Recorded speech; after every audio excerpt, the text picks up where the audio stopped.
Direito do consumidor, então, no vídeo de hoje, eu sempre coloco duas partes, então um pouco de texto da lei seca, do texto de lei mesmo, então do Código do Consumidor, que é uma lei de 1990, e também um pouco do tema do dia do livro-texto que eu sigo aqui no canal, sobre direito do consumidor. Mas no vídeo de hoje vamos inverter, vamos começar já com a lei seca. Então o Código do Consumidor, ele é uma lei número 8.078, de 11 de setembro de 1990. E eu já fiz a leitura aqui das disposições gerais do capítulo 1º, ou seja, do título 1º dos direitos do consumidor, artigo 1º, artigo 2º, 3º e até o 3º, né? E hoje eu quero fazer então a leitura do artigo 4º sobre a Política Nacional de Relações de Consumo. E o artigo 4º, que é bem extenso, diz o seguinte, ele é bem extenso mesmo. Então vou ocupar uma boa parte do vídeo sobre isso. A Política Nacional das Relações de Consumo tem por objetivo o atendimento das necessidades dos consumidores a respeito de sua dignidade, saúde e segurança, a proteção de seus interesses econômicos, a melhoria da sua qualidade de vida, bem como a transparência e harmonia das relações de consumo atendidos os seguintes princípios. Quais são esses princípios, então? Reconhecimento da vulnerabilidade do consumidor no mercado de consumo, ação governamental no sentido de proteger efetivamente o consumidor, por iniciativa direta, por incentivos à criação e desenvolvimento de associações representativas, pela presença do Estado no mercado de consumo, pela garantia dos produtos e serviços com padrões adequados de qualidade, segurança, durabilidade e desempenho. Inciso 3º, harmonização dos interesses de participantes das relações de consumo e compatibilização da proteção do consumidor com a necessidade de desenvolvimento econômico e tecnológico, de modo a viabilizar os princípios dos quais se funda a ordem econômica da Constituição Federal, artigo 170, sempre com base na boa-fé e equilíbrio das relações entre consumidores e fornecedores. Boa-fé, então, né? Inciso 4, né? Educação e informação de fornecedores e consumidores quanto aos seus direitos e deveres com vista à melhoria do mercado de consumo.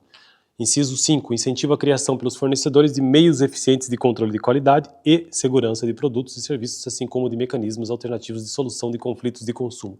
Inciso 6, lembrando que são 8, coibição e representação eficientes de todos os abusos praticados no mercado de consumo, inclusive a concorrência desleal, a utilização indevida de inventos e criações industriais das marcas e nomes comerciais e signos distintivos que possam causar prejuízo aos consumidores. Inciso 7, racionalização e melhoria dos serviços públicos. Inciso 8, estudo constante das modificações do mercado de consumo, ou inciso 8. Né? Inciso 9, são 10 incisos. Fomento de ações direcionadas à educação financeira e ambiental dos consumidores. E inciso 10, prevenção e tratamento de superendividamento como forma de evitar prevenção e tratamento do superendividamento como forma de evitar a exclusão social do consumidor. Bom, então, essa é a parte da lei seca. Agora vamos ao texto base, que é sobre direito do consumidor, que é o livro. Lembrando, eu sou um acadêmico de direito, estou no 2º período da Faculdade de Santa Cruz, em Curitiba. E eu já tive direito do consumidor, por incrível que pareça. Só que foi em EAD. Terrível, né? Terrível. Isso aí. Mas tudo bem, vamos lá. Então, o livro que eu estou usando, estou na página 19, é o que a faculdade usou, inclusive, da Noções de Direito do Consumidor, da Virgínia de Fátima Dias. Eu não tenho ele físico, só o PDF, que foi utilizado, inclusive, nessa época.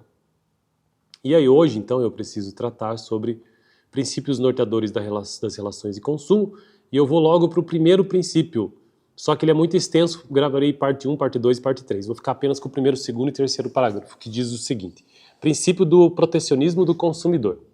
Segundo o princípio do protecionismo do consumidor, as normas jurídicas inseridas no Código de Defesa do Consumidor devem ser sempre aplicadas quando efetivadas as relações de consumo, jamais podendo ser afastadas por vontade e convenção dos sujeitos da relação jurídica consumidor e fornecedor, sob pena de esse acordo gerar nulidade absoluta. Segundo parágrafo. O fundamento legal para tal determinação é descrito na Lei 8.078 de 1990, que prevê que são nulas de pleno direito, entre outras, as cláusulas contratuais relativas ao fornecimento de produtos e serviços que estejam em desacordo com o sistema de proteção ao consumidor.